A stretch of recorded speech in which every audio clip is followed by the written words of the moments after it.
Bonjour et bienvenue chez Média Littérature. Dans cette vidéo, on va faire une analyse bien détaillée de chapitre 31 à chapitre 45 de la deuxième partie du roman le plus célèbre de Stendhal, Le Rouge et le Noir. Chapitre 31. Mathilde se rend à l'opéra pour y croiser Julien dont elle est maintenant très amoureuse. Le manège de Julien pour reconquérir Mathilde en séduisant une autre semble fonctionner. Elle est prête à toutes les folies pour y suivre Julien. Y compris se faire déshonorer pour lui, Julien va tout de même continuer son jeu de lettres. Chapitre 32.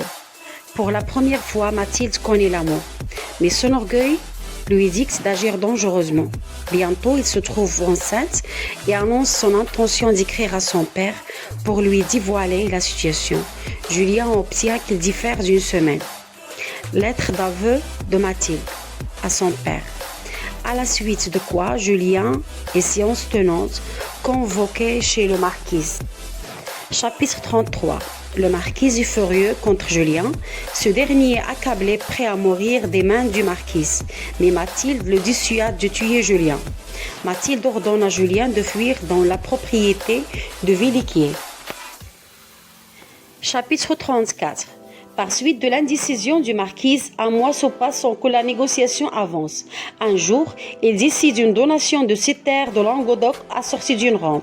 Cependant, Mathilde demande à son père de venir assister à son prochain mariage. Alors le marquis se voit acculé à prendre un parti. Parfois, il rêve d'une fortune brillante pour Julien, mais redoute un côté que tout le monde qualifiait d'effrayant dans le caractère de Julien. Au terme de longues délibérations, elle prend le parti d'écrire une lettre à sa fille dans laquelle elle met à disposition de Julien un brevet de lieutenant du hussard.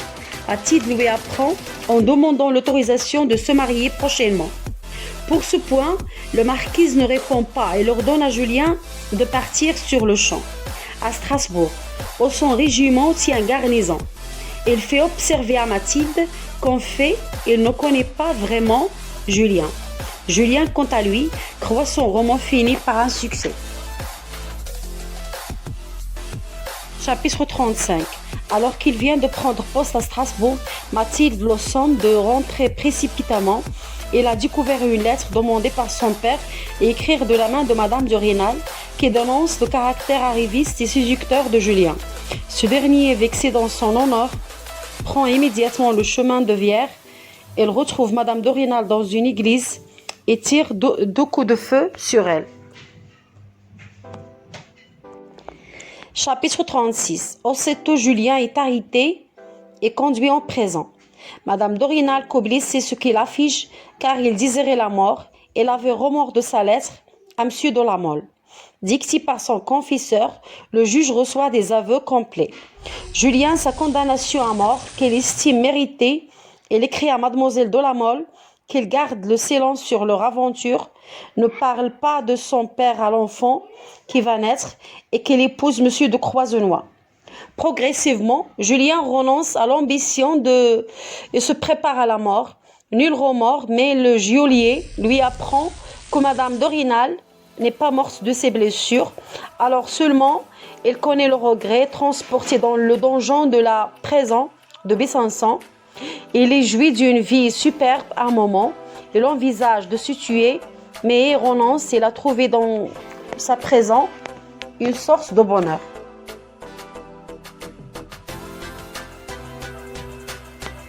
Chapitre 37. Julien reçoit la visite de l'abbé Chilon, qui est accablé par le sort et de Fouquet, qui veut tout faire pour le sortir. Il refuse la visite de son père. Chapitre 38. Déguisée en paysanne, Mademoiselle de la Mole rend visite à Julien. Julien lui reproche aussitôt cette audace qui risque de la perdre. C'est l'issue. Pour vaincre le responsable qui faisait obstacle, Mathilde a dû lui révéler son vrai nom. Dans sa folie, il propose à Julien de se tuer avec lui.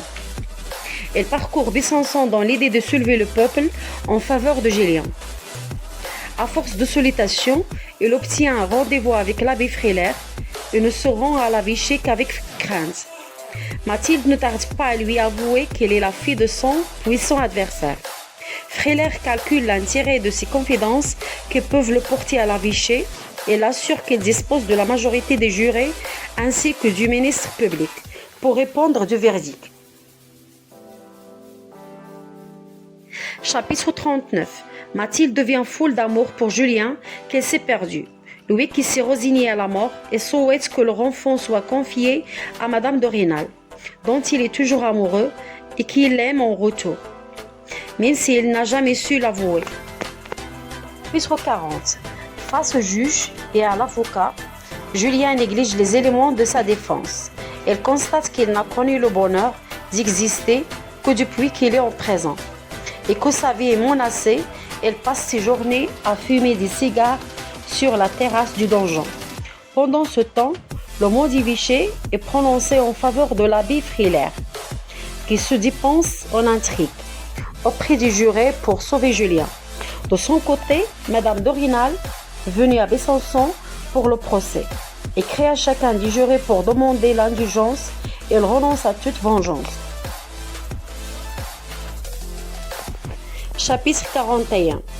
Julien prend la parole pendant 20 minutes durant son procès, durant lequel il dénonce à la fois son ambition et son juré comme appartenant à la classe bourgeoise. Le juré le condamne à mort. Chapitre 42. De retour à la prison, Julien est placé dans l'inconfortable cachot des condamnés à mort. Il repousse les consolations de la religion, tient le Dieu de la Bible pour un despote sans pitié. Mathilde, chargée par la douleur, le réveille au matin et est venue avec l'avocat pour lui faire signer son appel. Mais Julien refuse. Il craint que son courage s'émosse. Après plusieurs mois de cachot, il préfère mourir sans tarder pendant toute la durée de cette entrevue avec Mathilde. Julien ne cesse de rêver à Madame de Rênal, à sa chambre à coucher de Verrières. Il est persuadé que la femme qu'il a voulu assassiner sera la seule à pleurer sincèrement sa mort. Chapitre 43. Madame de Rênal le supplie de signer son appel et le consent et se font des confidences mutuelles sur leur passé. Il comprend la difficulté pour Madame de Rênal d'avouer publiquement son amour et les sacrifices qu'il consent en venant de le voir en présent. Chapitre 44. Nouvelle visite de Mathilde. Si le recours en grâce n'aboutit pas. La mort de Julien, laissée l'entendre, ressemblera à un suicide. Julien parvient à se défaire d'elle. Il aspire à la solitude. Convoqué à son tour vient le voir et le congédie également. Puis c'est au tour de son père que Julien reçoit avec grand malaise et qu'il accable de reprocher. Julien retourne la situation en l'intéressant à ses économies, resté seul et affaibli par l'incarcération.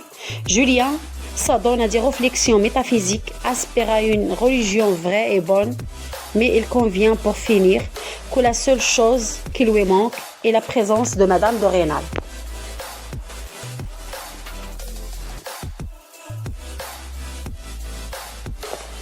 Chapitre 45. Mathilde se retrouve dans une situation dépressive. Madame de Rênal veut demander l'intervention du roi, que Julien refuse. Il veut mourir et l'exécuter. Mathilde enterrera le corps en accord avec les dernières volontés de Julien. Madame de Rênal ne surveille à Julien que 3 jours. Voilà, c'est la fin de cette vidéo. Merci pour votre attention. À la prochaine.